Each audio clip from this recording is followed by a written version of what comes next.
Now, in recent times, we've seen international automakers like Hyundai, like Honda, making a very serious attempt at increasing their market share here in an industry which has been dominated really by domestic automakers like the Marutis, like the Mahindras.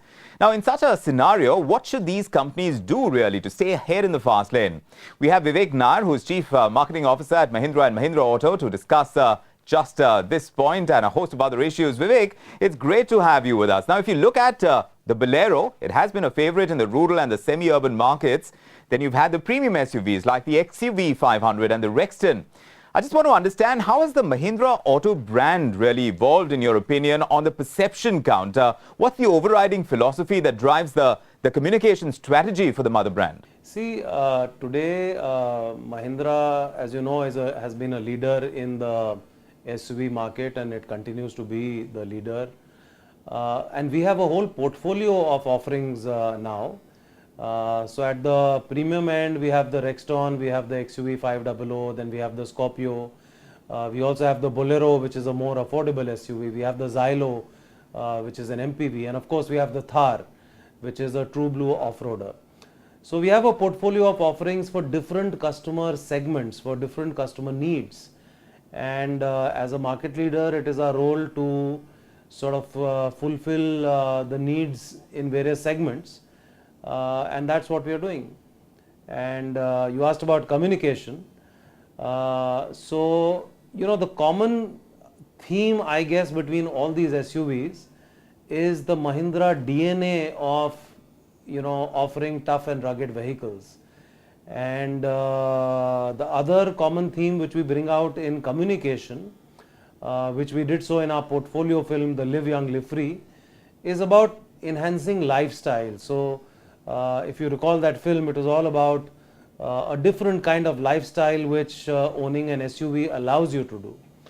But over and above that portfolio film, we have individual films for individual brands which convey the story, the personality of that particular brand. Now, many will say, Vivek, that it takes innovations really to stand out in a competitive market. In your understanding, which are the marketing and brand innovations that have really worked for Mahindra in the last few years? So I would say the biggest thing that has worked for us have been our launches and relaunches. So in recent times, as you know, we launched in the small commercial vehicle space, we launched Jito, where we offered 8 mini trucks on one platform, where the consumer has the choice to choose the product which best meets their needs. And you know, that has been the last launch, which is you know, we are very happy with that launch. And prior to this, in the personal space, in the SUV space, we had a refresh on the XUV 500, prior to which we had a refresh on the Scorpio, and both of these, which we termed as the new age XUV 500 and the new generation Scorpio, both of them have gone off extremely well. Both these products have gained market share. So I would say the biggest impact in the automobile segment is new launches and refreshes, and that's what we've been doing. Okay, then let's turn to the media mix as far as Mahindra and Mahindra goes. What's it like for the company right now? And importantly, how are you viewing the digital marketing space? Because it seems like a lot of the action is concentrated there. So digital has been an important piece for us over the last 5 years. The importance has been going up, and it's a very important piece of the whole media mix, because digital is a lean forward medium. So people who come to our Facebook pages, people who watch our YouTube videos, they come there because they want to come there. Okay, so we have you know, more than 15 million fans across our brand pages on Facebook.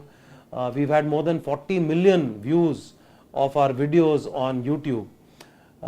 So digital is a very important part of the mix, and we spend, I think, roughly about 15% plus of our total media spends on digital media. TV and print are both important, and we supplement that with on-ground activations like mall activation and road shows, and you know, we also take hoardings at times. Also, at the dealers meet earlier this year, Mahindra Auto had set a target of 26% growth for this year.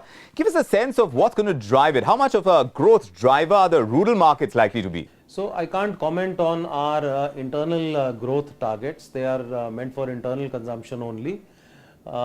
We share our sales figures once we achieve them.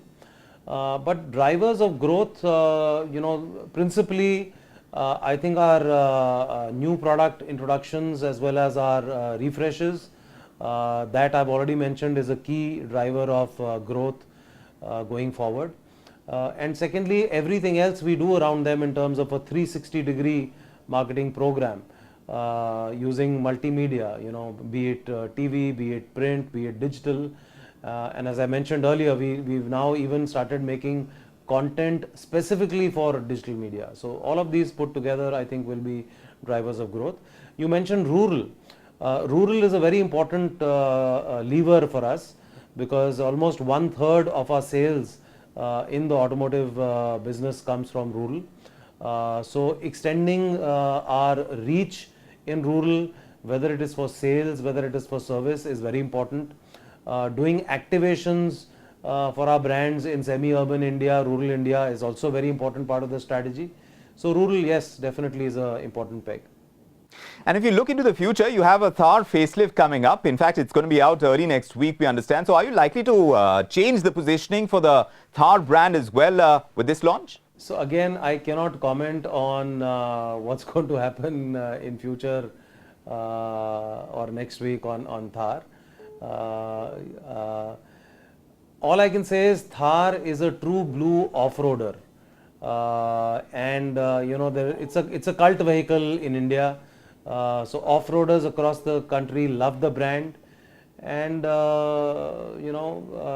I don't see the positioning of Thar change because it is what it is, and its customers love what it stands for in terms of the off-roading culture and its go anywhere ability. All right, then Vivek, if you were to look at the market share for Mahindra and Mahindra, it has a 40% market share when it comes to utility vehicles. 3 years ago, that share used to be as high as 55%.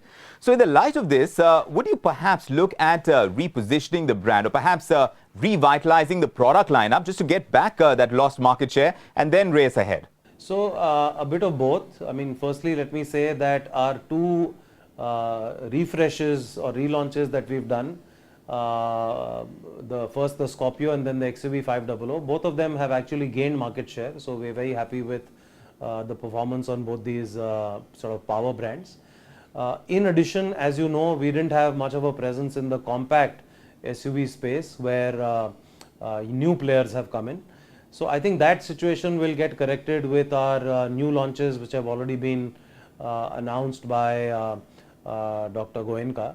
So you will have the U301 and the S101, which will come in during the course of this year. And with that, we hope to get back market share in the overall UV segment. Okay, then in your assessment, really, Vivek, what marketing strategy would best take on your competitors among the SUVs? See, first of all, what I want to say is that Mahindra, being the market leader, with more than 40% market share, we have the widest portfolio of offerings. So yes, there is competition in the market, but each of those players has one SUV that they've launched. So they are not, I don't know how serious they are as SUV players. They are mostly car companies. We are an SUV player. This is our bread and butter. So, we ensure that we have the widest portfolio of offerings, as I mentioned earlier. And we will keep on expanding that portfolio depending on white spaces that we see. And we will try and fulfill customer needs of various customer segments. So I think that is primarily going to be the differentiator between Mahindra and other players. And secondly, we will support all our brands through 360-degree marketing campaigns. Our television campaigns or digital campaigns and so on. And I think what binds together all our brands is what I mentioned earlier, is the Mahindra DNA of making tough and rugged vehicles. Okay, so to that extent, do you see the market for SUVs continue to grow from here on? Well, I think if the Indian economy grows, people's aspirations will want to have vehicles like SUVs because these are lifestyle enablers, and therefore I expect the SUV segment to continue growing over the medium and long term as the economy grows and the consumer aspirations grow. All right, so then if you were to look into the future a little bit more, I understand Mahindra has two new models. There is the S101 and the U301 that are coming up this year. Tell us what segments of the market these are going to cater to and what's the brand positioning going to be for them as well? So I think we've already made this public that both of these are going to be in the compact SUV space, and obviously we will try and differentiate them versus our existing brands. And I think you need to wait and watch this space for more. All right, Vivek, it's a pleasure having you with us. Thanks indeed for joining us on this leg of the show.